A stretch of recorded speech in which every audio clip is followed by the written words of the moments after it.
So it's 22nd July today, and the statement of changes released on 1st of July are now finally coming into effect.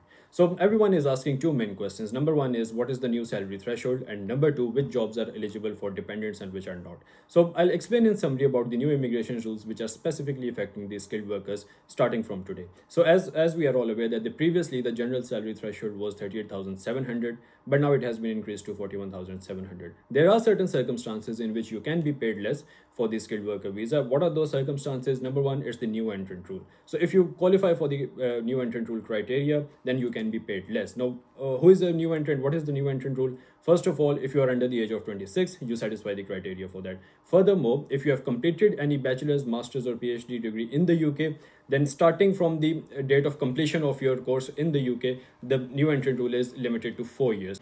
It is important to note over here that if you are looking forward to go on a skilled worker visa after your graduate visa or after your study visa, then your certificate of sponsorship, which is to be issued by your employer, should be limited to the time left as a new entrant on your case. So let's suppose if you completed your qualification in 2023, you have successfully completed 2 years on your graduate visa. So we are now in 2025. So the course which you need to take from your employer should be for 2 years only. It's not like that you can take a course for 5 years and 2 years you can take advantage of the first two years you can take advantage of the new entrant rule, and the rest of the 3 years you can be paid the general salary threshold. It's not like that. So further about the supplementary employment other than the your main employment. So the supplementary employment is limited to 20 hours a week. So as long as you're working with your main sponsor who has issued you a certificate of sponsorship, you can take on 20 hours additional work per week, provided the job that you are going to do 20 hours a week is classified as a skilled worker.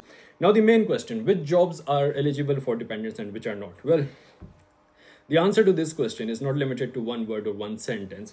There are about 100 plus jobs which have been classified as the medium skilled jobs and below RQF level 6, and those jobs are do not qualify for dependent. So the list is quite long, but it's important that before you get your COS issued or whatever job you are going to take on as a skilled worker, it's important you discuss these things with your employer, because if once a certificate of sponsorship is assigned to you and the job code has been given to you, then and if that job code does not allow dependents on that, then unfortunately, even though if you are currently with dependents in the UK, let's suppose if you're on a graduate visa and your job code does not allow dependents to be added on them, then unfortunately you cannot continue with your dependents on the skilled worker route. So if you still need any further information regarding the new UK immigration rules that have come into effect today, just contact us, let us know your concern, and let us deal with your immigration matter. Thank you very much.